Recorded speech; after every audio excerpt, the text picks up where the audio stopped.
Diqqat! Endi O'zbekistonda qariyalarga har oy pul beriladi. Hozirgina xabarlar e'lon qilindi. Assalomu alaykum hurmatli tomoshabin.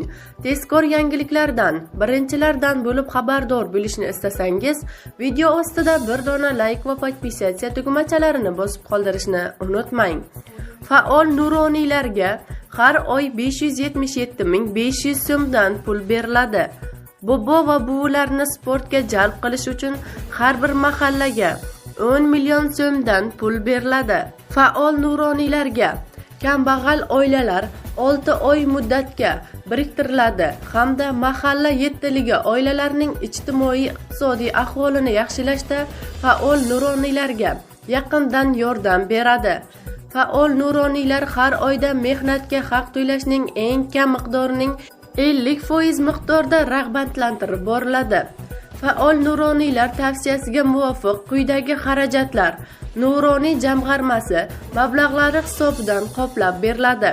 Kambag'al oila farzandlarining ta'lim olishlari uchun qulay shart-sharoitlarni yaratish maqsadida o'quv jihozlari va qurollari hamda sport kiyimlarini xarid qilish xarajatlari. Mahallada yashovchi keksa yoshdagi fuqarolar uchun sport tadbirlarini tashkil etish va ularning sport tadbirlarida qatnashishlari bilan bog'liq transport xarajatlari. Keksa yoshdagi fuqarolarning sportga jalb qilish uchun nuroniy jamg'armasi hisobidan har bir mahallaga yiliga 10 million so'm miqdorda mablag' ajratiladi. Nuroniylar va ota-onalar kengashi tarkibi tuman shahar hokimlari tomonidan Nuroniy jamg'armasi va O'zbekiston mahallalari uyushmasi tavsiyasi asosida tasdiqlanadi. Faol nuroniylar obod mahalla, kambag'allikdan farovonlik sari va yashil makon dasturi doirasida mahallalarda amalga oshirilayotgan ishlarning natijalari hamda ijtimoiy mahallalarning holati yuzasidan jamoatchilik nazorati o'rnatilishini tashkil etadi. Iqtisodiyot va moliya vazirligi ushbu qarordan belgilangan vazifalarni amalga oshirish maqsadida 2025 yil uchun davlat byudjeti parametrlaridan nuroniy jamg'armasiga 504 milliard so'm mablag' ajratilishini nazarda tutsin hamda keyingi yillarda zarur mablag'larni ajratib borsin. Bunda nuroniy jamg'armasining xarajatlari va daromadlari to'liq g'azna ijrosi orqali amalga oshirilishi nazarda tutsin.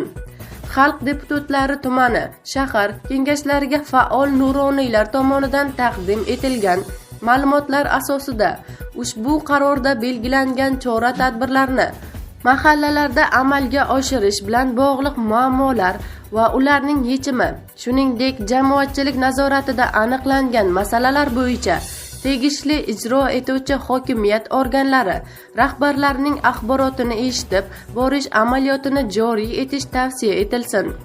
Vazirlar Mahkamasi 1 oy muddatda mazkur qarorda belgilangan vazifalardan kelib chiqib faol nuroniylarni kambag'al oilalarga biriktirish hamda mahallada sog'lom turmush tarzi va ijtimoiy va ma'naviy muhitni shakllantirishga jalb etish tartibini tasdiqlasin.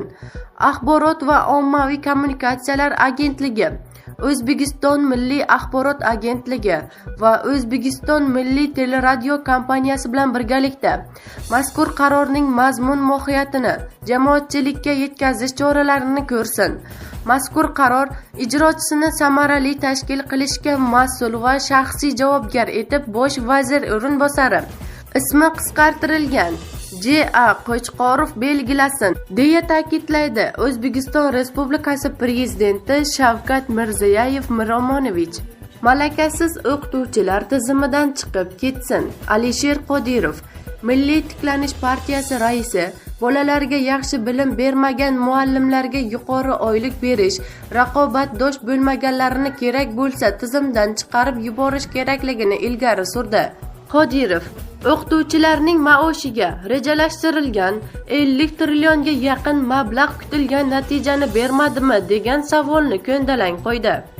Judayam qiyin savol. Qo'chqorov tibbiyot xodimlarining maoshi haqida Deputat Qizilgul Qosimova ta'lim va tibbiyot sohasidagi oyliklarning pastligi bu sohalardagi xizmat sifatiga salbiy ta'sir qilishidan xavotir bildirdi. Bosh vazir o'rinbosari Jamshid Qo'chqorov malakali o'qituvchilarga yuqori maosh to'lash tizimi yaratilgani, shundan tizim tibbiyotda ham joriy etilishi, lekin hukumatda hali aniq yechimlar yo'qligini aytdi. Asosiy masala kimga va nima uchun yuqori maosh to'lash kerak, dedi u majlisda. Metro va avtobusda yurish narxi 1-yanvardan Toshkentda 3000 so'm etib belgilandi. Toshkent shahar hokimi qarori loyihasiga ko'ra 2025-yil 1-yanvardan Toshkent shahrining jamoat transporti yo'nalishlarida avtobus va metropoliten bir yo'lovchi qatnovi uchun cheklangan tarif 3000 so'm etib belgilandi. Bunda bir yo'lovchi qatnovi uchun bir martalik to'lovni elektron to'lov tizimi orqali amalga oshirilganda rag'batlantiruvchi chegirma qo'llanilgan holda 1700 so'm etib belgilandi. Qatnovlar soniga bog'liq holda belgilangan transport kartalarining va transport kartalaridan foydalanilgan holda 1 soat ichida bir yo'nalishli yo'lovchi transportidan boshqasiga o'tish sonidan kelib chiqqan holda imtiyozli va bepul tarif rejalarining narxlari o'zgarishsiz qoldiriladi. Toshkent shahri yo'nalishlardagi barcha avtobuslar salonida yo'lkira haqqini naqd pul olish amaliyotidan voz kechiladi va yo'lkira haqqini elektron tarzda qabul qilish amaliyoti joriy etiladi. O'zbekistonda parklarni xususiylashtirish qonun bilan taqiqlanadi. Aholining madaniyat, hordiq va dam olish maskanlari muhofazasi kuchaytirilishga qaratilgan qonun loyihasi ishlab chiqildi va Qonunchilik palatasiga kiritildi. Unga ko'ra, madaniy hordiq maskanlarini, ularning yerlarini hamda ushbu yerlardagi bino inshootni begonalashtirishni, madaniy hordiq maskani hududini qisqartirish, ularda bino inshoot qurish, yengil turdagi obyektlar bundan mustasno yoki mavjud bino inshootni qurilish ostida maydonini kengaytirishni ta'kidlash nazarda tutilmoqda. Bu turdagi huquqbuzarliklarni sodir etganligi uchun jinoiy javobgarlik kuchaytiriladi. Shuningdek, botanika bog'lari muhofaza etiladigan tabiiy hududlar ro'yxatiga kiritiladi. Ya'ni botanika bog'lari va ularning yerlarini ham begonalashtirish, ularning hududida bino inshootlar qurish yoki qurilish osti maydonlarini kengaytirish taqiqlanishi nazarda tutilmoqda, deyiladi xabarda. Qashqadaryoda erkak turmush o'rtog'i hamda qiz farzandini qasddan o'ldirib, so'ng o'z joniga qasd qildi. 24-noyabr kuni Kitob tumanida yashagan erkak turmush o'rtog'i hamda qiz farzandini qasddan o'ldirib, so'ng o'z joniga qasd qilgan. Mazkur holat yuzasidan Jinoyat kodeksining 97-moddasi qasddan odam o'ldirish bilan jinoyat ishi qo'zg'atilgan, deyiladi xabarda.